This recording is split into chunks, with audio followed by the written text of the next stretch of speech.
네, 국민의당이 오늘 마지막 경선을 통해서 대선 후보를 선출합니다. 잠시 후면 그 결과가 발표되는데요. 지금까지 6연승을 달리고 있는 안철수 후보가 사실상 확실시되고 있습니다. 네, 이 시간 장성호 건국대 교수, 박수현 전 민주당 의원과 함께 자세한 얘기를 나눠보도록 하겠습니다. 어서 오십시오. 어서 오십시오. 네, 안녕하십니까? 예, 조만간 그 발표가 될 것 같은데요.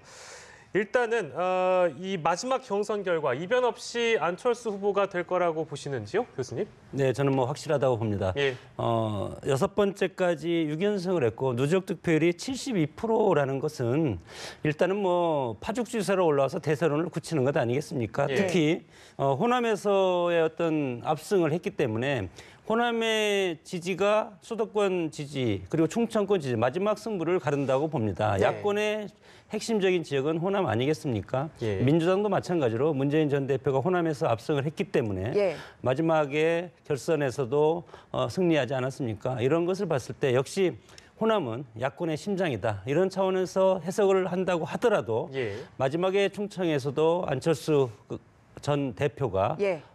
후보가 되리라고 저는 확신합니다. 네, 네. 잠시 후에 발표가 이뤄질 예정인데요. 결과가 나오는 대로 저희 현장 연결해서 전해드리고요.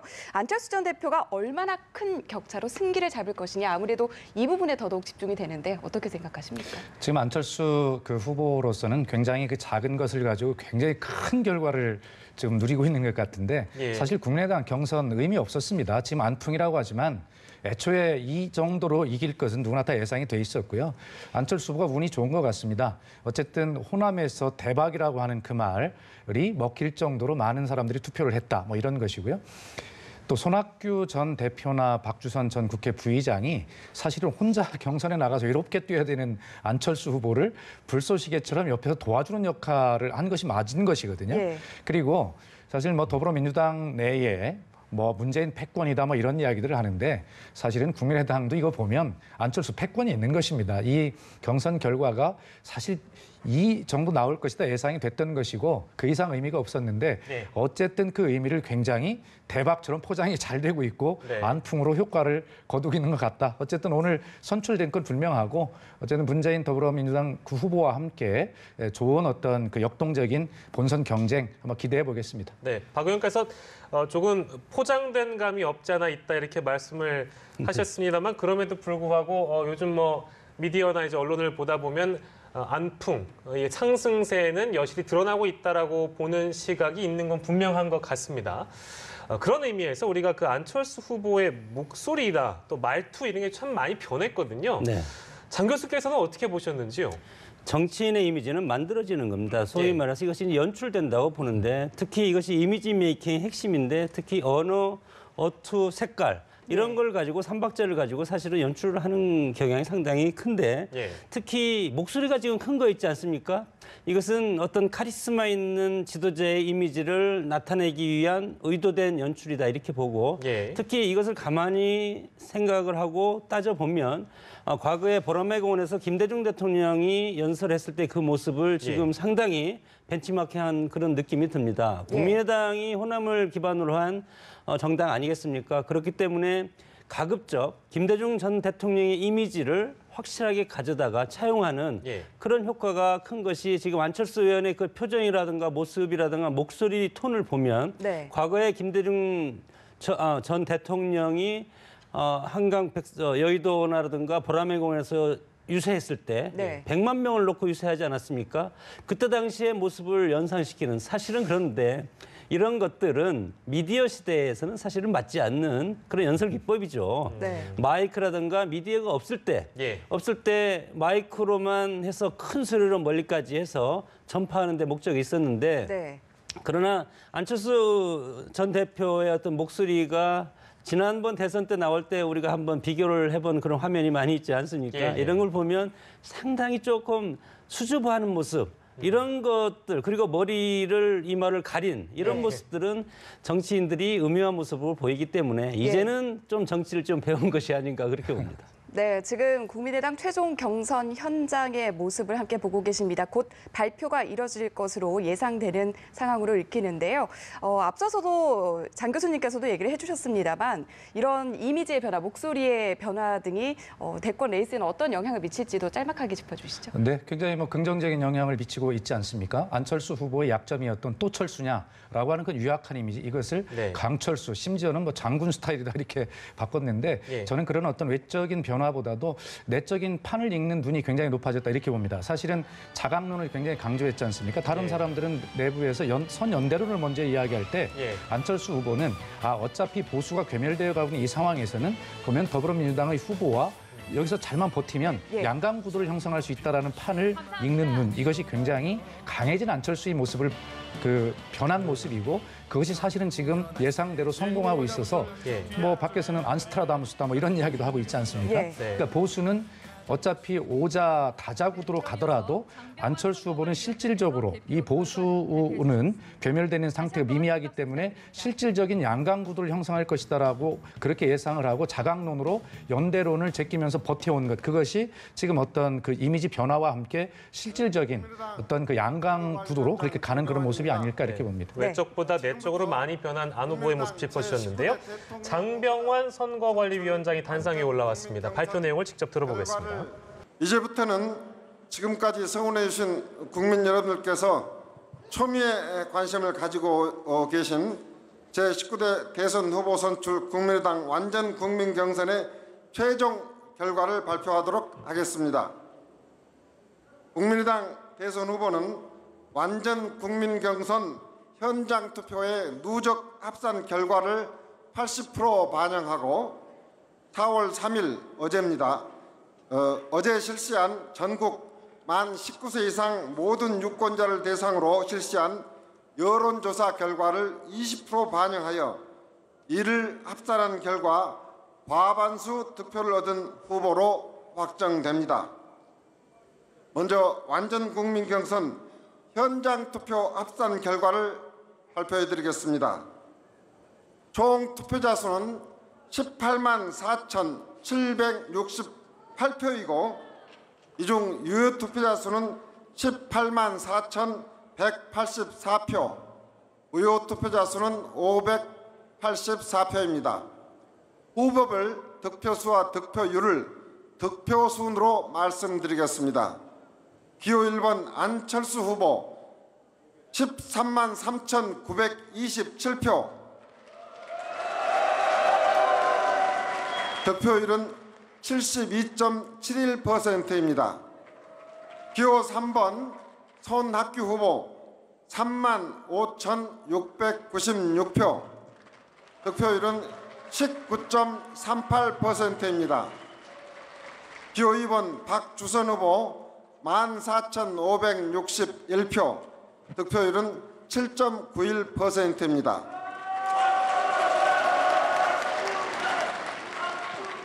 다음은 여론조사 결과를 득표율 순으로 말씀드리겠습니다.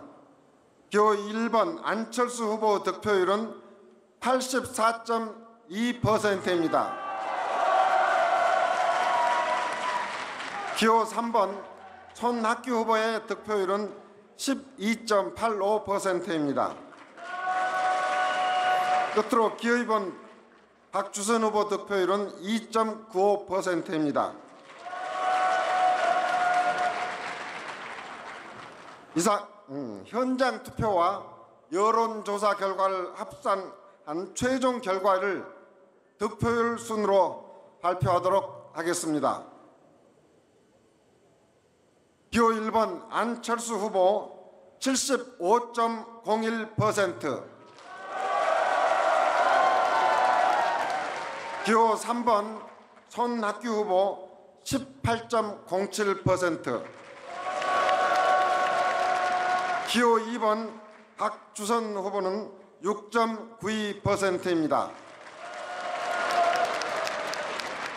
이상으로 국민의당 중심의 정권 교체를 바라는 국민 여망을 반드시 성공시킬 국민의당 제19대 대선 후보자로 기호 1번 안철수 후보가 선출되었음을 선포합니다.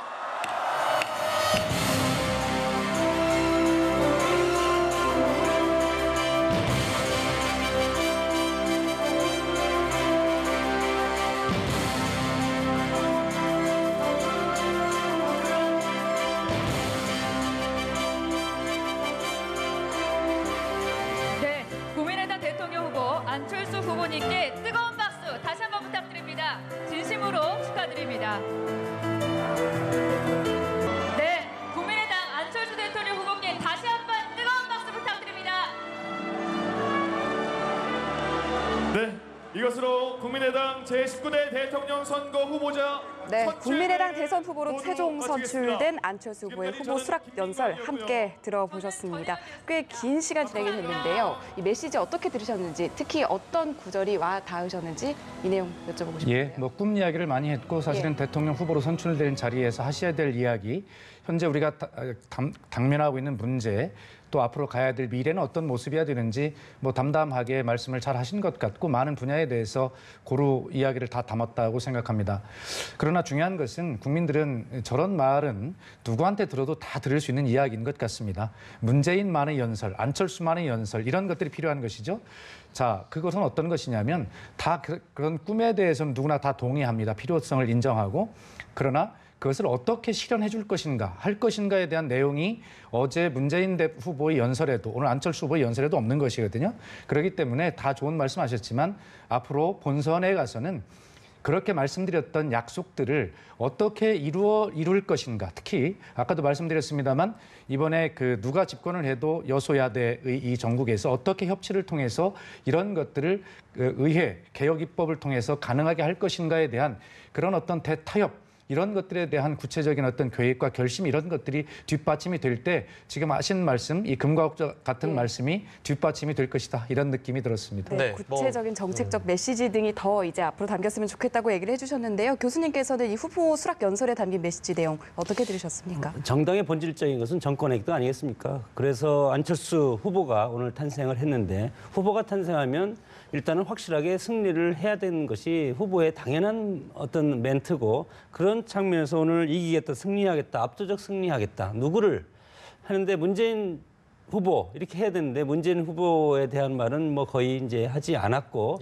오히려 하면 뭐 이 축제회장에서 또 상대당 후보를 또 띄워줄 가능성도 있기 때문에 그래서 자제한 것 같고 제가 좀 뭐 들은 말은 더 좋은 정권 교체하겠다. 문재인 전 대표보다 문재인 후보보다 더 좋은 정권 교체를 하겠다. 네. 이런 것이 하나고 있고 두 번째는 정치인만을 위한 공학적 연대 안 할 것이다.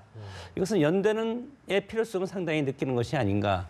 국민의당 혼자로서 독자적으로 정권 교체라든가 정권 획득을 하기는 상당히 어렵다. 이런 현실적 인식을 한 것 같고 그럼에도 불구하고 이기기 위한 것이 그리고 권력을 공유하고 권력 공유를 위함만 어떤 공학적인 그런 연대는 하지 않고 어떻게 보면 저는 저 뉘앙스 아래에는 개헌을 고리로 한 어떤 연대 이런 것을 할 가능성이 상당히 크다. 이런 것을 저는 느낀 것이 이렇게 되면 이제 권력공유 연합보다도 오히려 제3지대에서 김종인 전 대표라든가 이런 분들의 포괄적으로 마지막에 한 27일 정도에서 마지막 반문연대가 결집할 수 있는 기회는 딱 한 번 있지 않겠습니까? 그런 것까지 염두를 두고 그러나 연대라는 것이 자기를 위주로 하는 연대입니다. 대부분 정당을 보면 그렇기 때문에 그것이 과연 어느 정도까지 성사될 수 있을지 그것은 앞으로 추이를 지켜봐야 한다고 봅니다. 개헌을 고리로 한 연대, 즉 뭐 언론에서는 비문연대라는 표현을 많이 쓰고 있는데요. 우리 정치사의 구도의 문제가 그대로 결과에 반영됐던 적이 굉장히 많습니다. 그것은 뭐 현실이기도 하고요.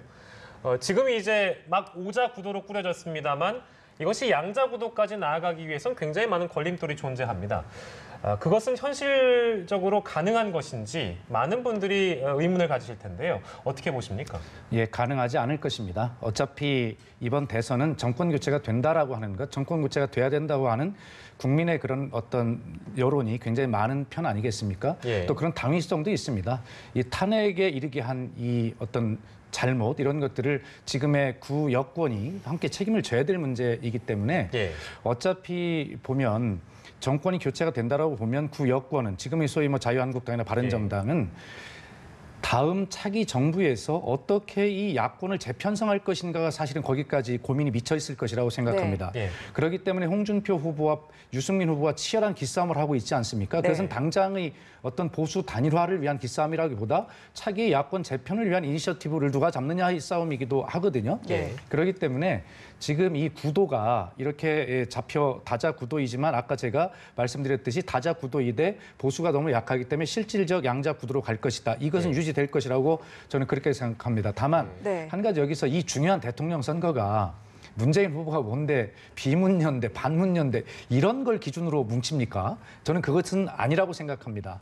그렇기 때문에 또 아까 개헌을 고리로 한 것은 이미 국회에서 개헌특위가 가동 중에 있고 또 장성원 교수님 아까 말씀하셨듯이 뭉치더라도 다 내가 대통령 후보가 되겠다는 것입니다. 그런 사람들끼리는 이게 텐트가 치어지지 않습니다. 그렇기 때문에 저는 형식적으로는 오자 다자 구도, 실질적으로는 문재인 후보와 안철수 후보의 뭐 강한 그 양강 구도는 아니지만 약한 양강 구도 정도로 갈 것이다 이렇게 봅니다. 네, 말씀하신 것처럼 국민의당은 이제 흐름상 다자 구도 속에서 양자 대결의 승산이 있다 이런 분위기를 띄우는 모습인데요. 이런 점을 개차 강조하는 그런 의도나 이유 어떻게 해석을 하고 계십니까?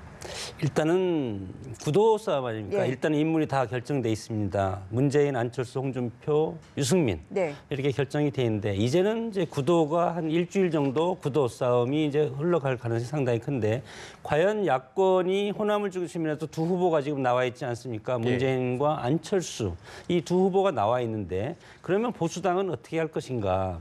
안철수의 국민의당이 여론적 지표가 문재인의 민주당의 지지율을 꺾는 효과가 있고 문재인 후보의 지지율이 기존의 35%를 넘지 못하고 확장성에서 문제가 생겼다고 봤을 때는 보수당이 뭉쳐질 가능성이 상당히 크다. 이것이 구도 싸움입니다. 이렇게 보면 물론 홍준표, 유승민 두 후보 절대 지금 서로 합치지 않을 것처럼 서로 앙수처럼 지금 서로 공격하고 있지 않습니까? 그러나 이 구도가 87년 일로 삼김처럼 야권이 그때도 87년 민주화 운동의 결과로서 야권의 지형이 지금보다도 훨씬 더 커졌을 때 김대중하고 김영삼 두 후보가 야권을 나누지 않았습니까? 거기에 JP가 충청 이렇게 됐을 때 약체 노태우 후보가 그때 당시에 36%로 당선된 경험이 있습니다. 이렇게 봤을 때 안철수 후보가 바른정당과 합치기는 상당히 어렵다. 왜냐하면 호남을 바탕으로 하기 때문에 호남과 TK가 영호남 화합이라는 것을 하기에는 상당히 역사적인 정치적인 역사가 너무 다른 길을 걸어왔기 때문에 두 당이 합치기는 상당히 어렵다고 봤을 때는 홍준표와 유승민 두 후보 간의 연대는 가능성이 아직은 살아있다. 이렇게 보고 그러면 문재인의 민주당과 안철수의 국민의당은 어떻게 될 것인가. 지금 워낙 지금 서로 각 당이 갈 길을 지금 너무 멀리 지금 가 있지 않습니까? 이렇게 봤을 때는 삼자 구도가 될 가능성은 저는 상당히 아직까지 크다고 봅니다. 한 달하고 이제 한 5일 정도 남아있는 시간인데요.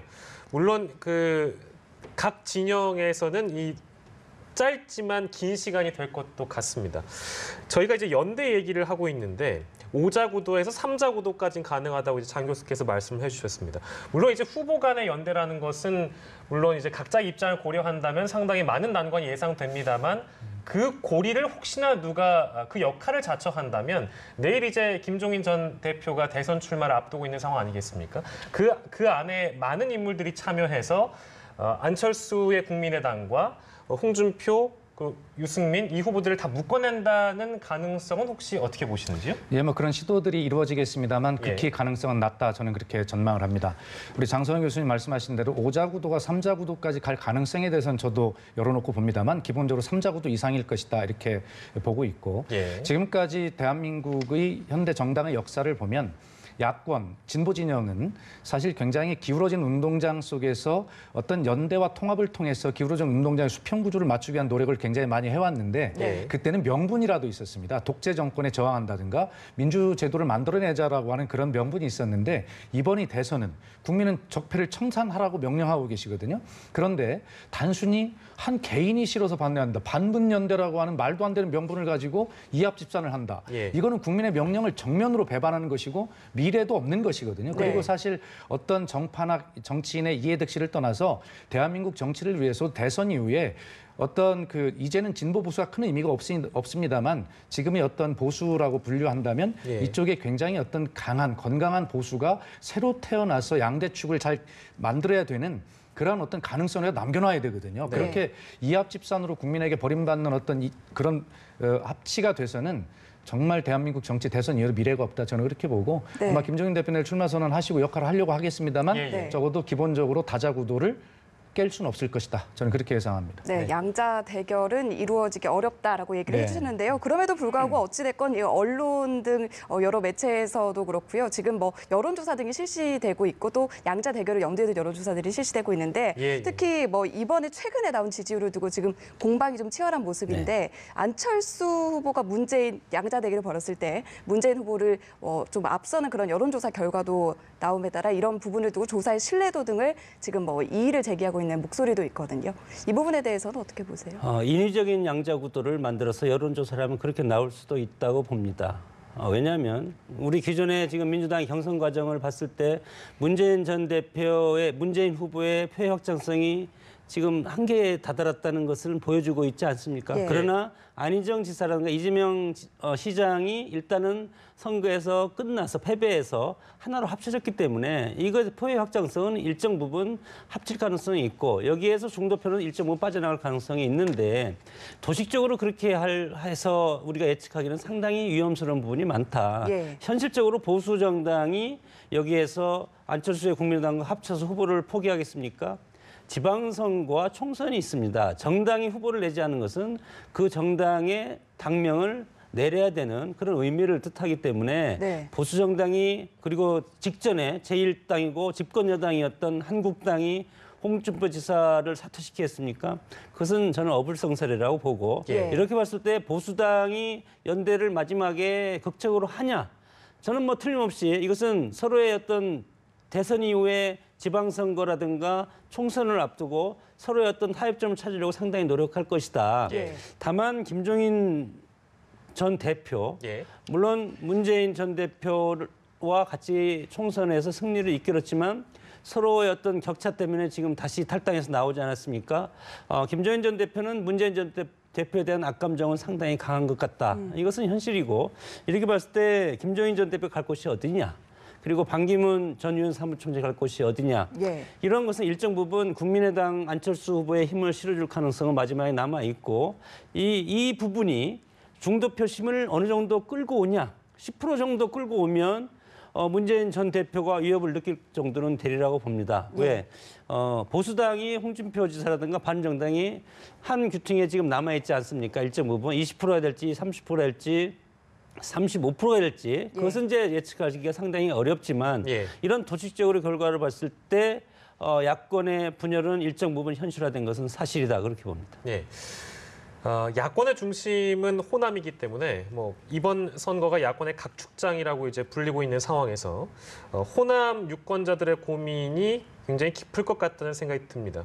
물론 이제 민주당 입장에서는 지난 총선 결과를 생각해 보면 뼈아픈 성적을 내긴 했습니다만 큰 수확을 거두지 못한 상황이라서 이번에 이제 두 사람이 오자구도에서 뭐 저희가 양자구도 얘기를 계속 했으니까요. 저희 그냥 오자구도를 감안하고 설명을 하자면. 문재인 안철수 후보를 바라보는 호남의 민심은 어떨 거라고 판단하십니까? 예, 어쨌든 이번에 각 당의 호남 경선 과정을 보면 예. 호남은 아직도 정하지 않았구나라고 하는 생각을 갖게 됩니다.